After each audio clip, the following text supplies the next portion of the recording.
Jonathan Jones, number 5. Holland River, please state.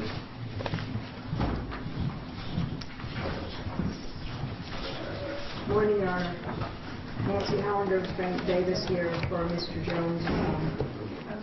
Vince Ward is actually his lead counsel, but he's out of town. And Judge, we do have an agreement on this case.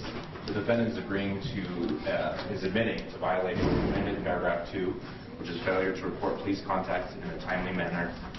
The agreement is 1, he's to complete a driver improvement course, 2, enroll in an anger management course, 3, complete 60 additional hours of community service within 3 months. And then the state is also asking for a curfew. The defense wishes to argue whether the curfew should be enforced. The state does believe it should be enforced. We'll give our reasons later. But those are the 4 conditions that the state's asking for at this time. Your Honor, we want to start by saying the most important thing here is that Mr. Jones was sober when he was stopped by this police officer and has been sober for 6 months. And that's really significant here. This is a charge of revving his engine and drag racing. He's already been in jail now for 3 days. And he's already actually before this had done 76 appearances, 125 hours of community service.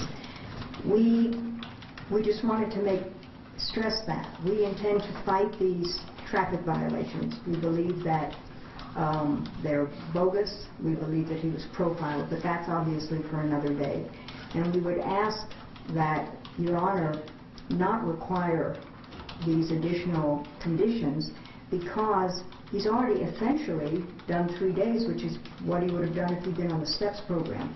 The most important is a curfew. Mr. Jones now has a major fight in less than a month. He trains late at night. He was actually stopped just a mile or so, or less than that, from the gym. He trains at night and then has to eat after that, so he's often out late at night. And if it's 10 o'clock, he can't even take his wife to a movie. He's also going to be traveling for this fight to Las Vegas. He's going to have to be training late at night. He's going to have media. We just would ask the court to at least, if you're considering all the other factors, which we don't think he needs, but that this one is really important, and ask that you not impose a curfew at this time. What's the reason for the curfew?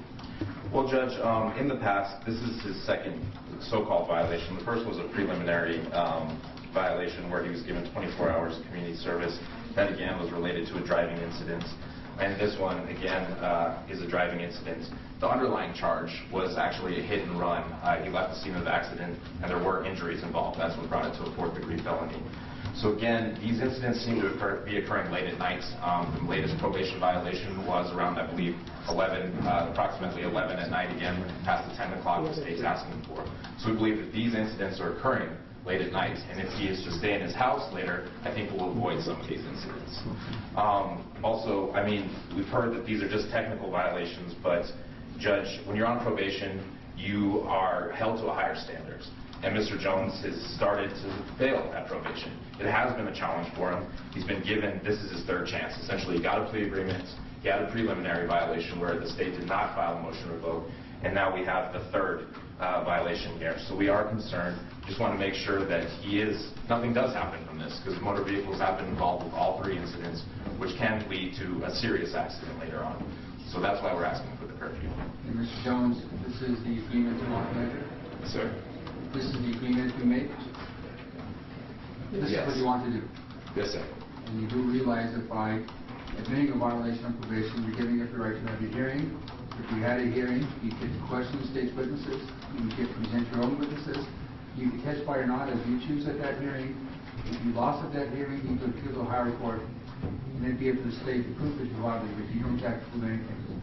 By admitting this violation, you're giving up those rights and you're submitting yourself to the continued jurisdiction of this court. Is that what you want to do? Yes, sir. You understand all your rights?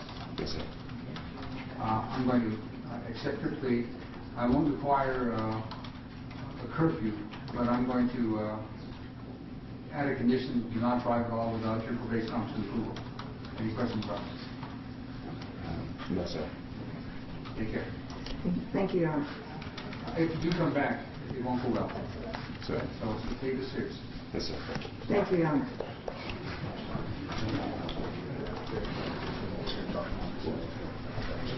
Clarissa Lopez, number 6.